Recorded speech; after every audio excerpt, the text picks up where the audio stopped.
So once again, happy Friday, everybody. Wow, it's good to see you all today. Let's start out like we normally do with a short period of bell meditation. So wherever you are behind your avatar, please get into a nice meditation posture. And as I ring the Ching bell, the idea is focus on the sound of the bell. Really get your deep listening going today so you can absorb some Dharma. You'll probably get distracted. If it happens, I just want you to gently remind yourself and go back to focusing on the sound of the bell. After the short meditation, then there'll be the 3 recitations and then on with the talk for today. So I'll give you a moment, get into that nice meditation posture, and we'll begin at the sound of the bell.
I go for refuge to the Buddha, the teacher. I go for refuge to the Dharma, the teaching. I go for refuge to the Sangha, the taught. I take refuge in the Buddha. I take refuge in the Dharma. I take refuge in the Sangha. I have taken refuge in the Buddha. I have taken refuge in the Dharma.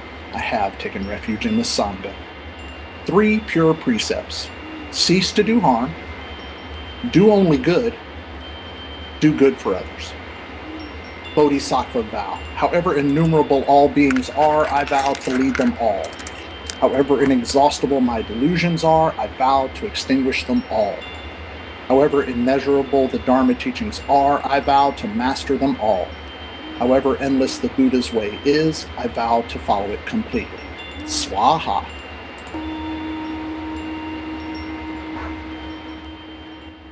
So again, happy Friday. I don't know if you looked at the notice for today, but today we're going to talk about superpower. So here we go. You have a superpower.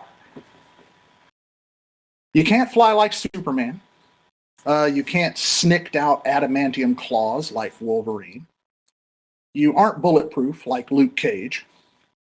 And you're not as fast as the Flash. But your superpower is much greater than those. It is so much greater that it must always be used with compassion, wisdom, and appropriate intent.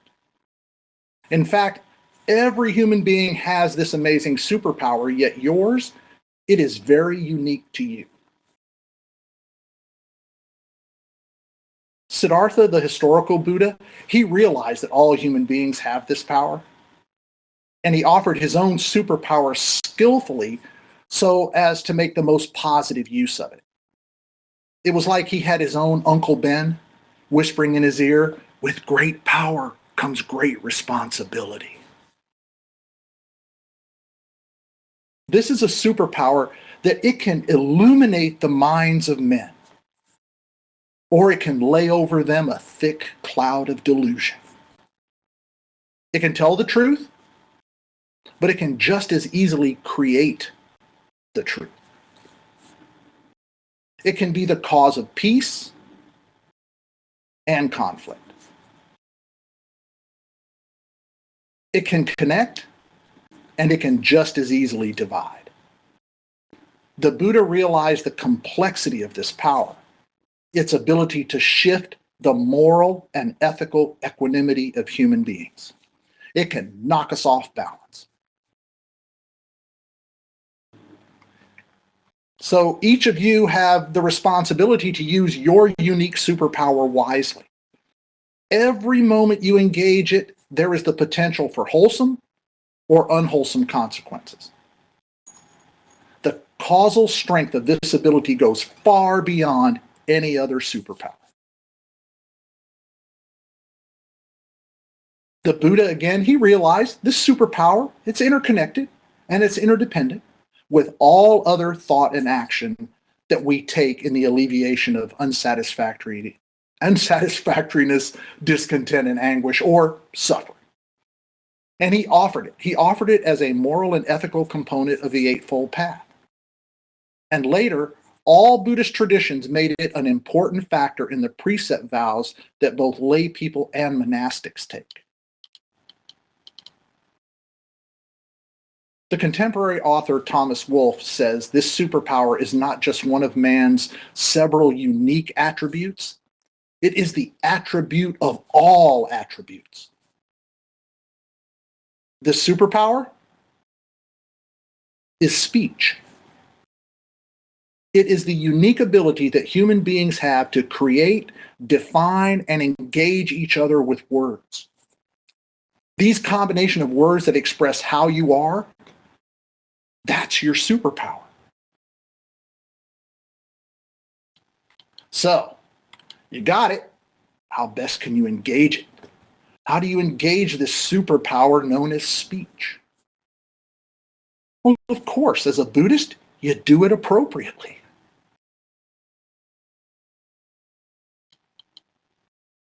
Siddhartha realized the power of the spoken word, the written word, and I'm sure he even at least had some understanding of body language. Now, all of these as means of communication that he, of course, came to the realization pretty quickly that can equally improve a situation or create a dispute, right? It can go either direction. Diplomats would not be needed. Lawyers would be unnecessary. And all radio disc jockeys would do is spin records if words didn't have such profound effect on the human psyche.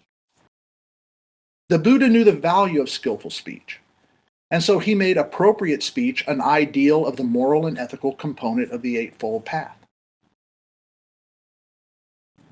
From his talk with Sigala, which we talked about in the Sigalovada Sutta, to his conversations with King Pasenadi and Angulimala in the Angulimala Sutta, Siddhartha realized that speech should be used wisely in the offering of the Dharma, given whatever appropriate form was needed in that moment to make it understood.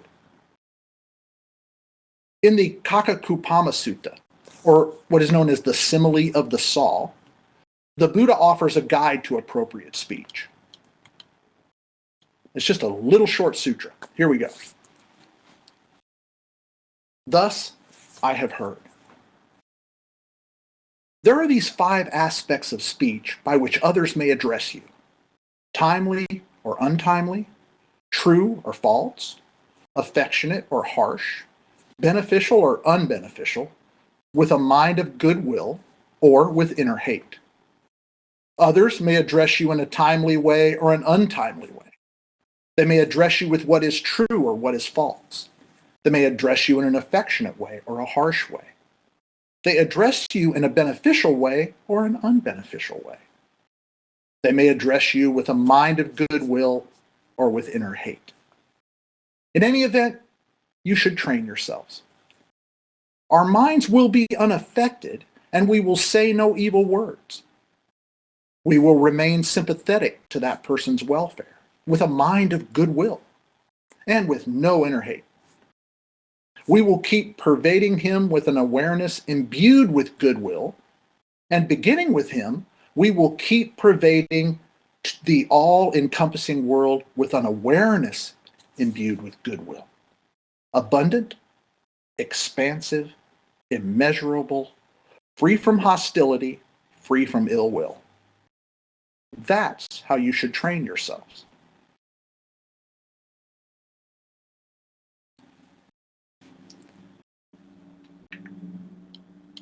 In the Buddhist culture and time, speech came in the forms of voice and body language, choice of clothing, and through the iconography of Hindu faiths.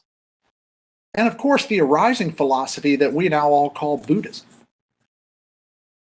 And today we have those same 4 forms of speech: voice, writing, body language, choice of clothing. And this all comes at us in person and through this vast landscape of electronic media that we find ourselves in, such as, of course, Second Life. Along with religious iconography, we recognize the voices of other modes of artistic expression, such as secular paintings and sculptures and drawing. The modes of speech may have undergone additions and changes, but the aspects of speech the Buddha teaches of still apply. They're timeless. He went into some detail of the various intents behind human communication. What he didn't do was divide speech into good and bad categories, thus revealing that there is no dualism, because the mirror of beneficial speech is unbeneficial speech, and each aspect has its own reflection.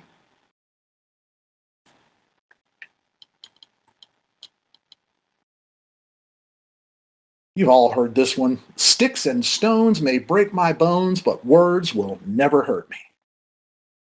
Ooh, is that not true?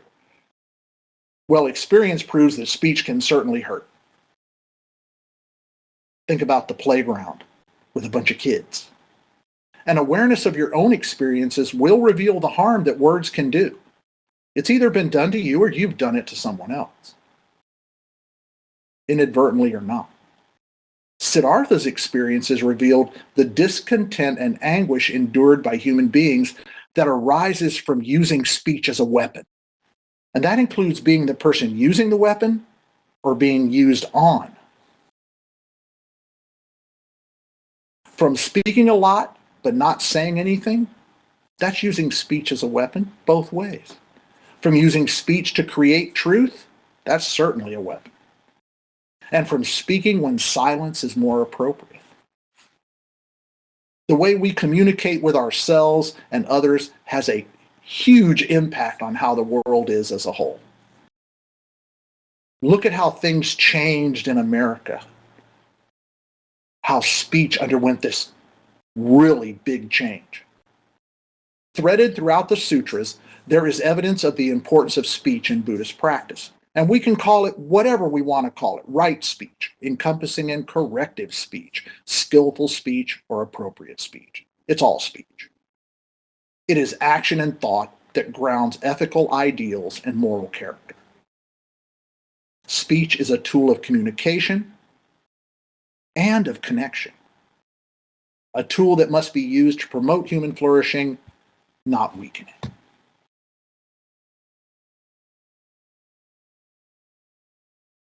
There are some of you here that have taken lay precepts, and you know that there's a lay precept vow that we take in Engaged Dharma that mirrors the importance of speech in our contemporary and richly interconnected world. And it's this: I undertake the training of positive speech. I will abstain from false speech. And we know speech takes many forms.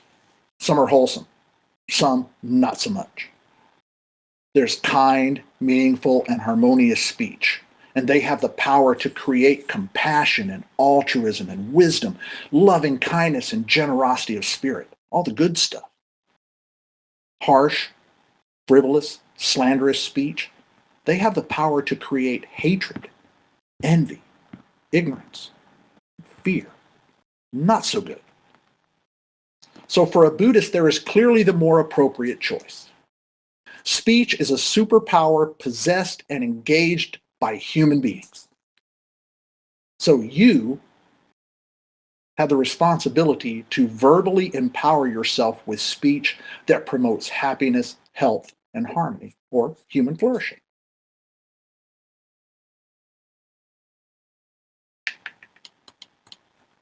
So the question then is, how do I verbally empower myself? Read, listen. You come across a word you don't know, look it up. It's become so easy to do that these days.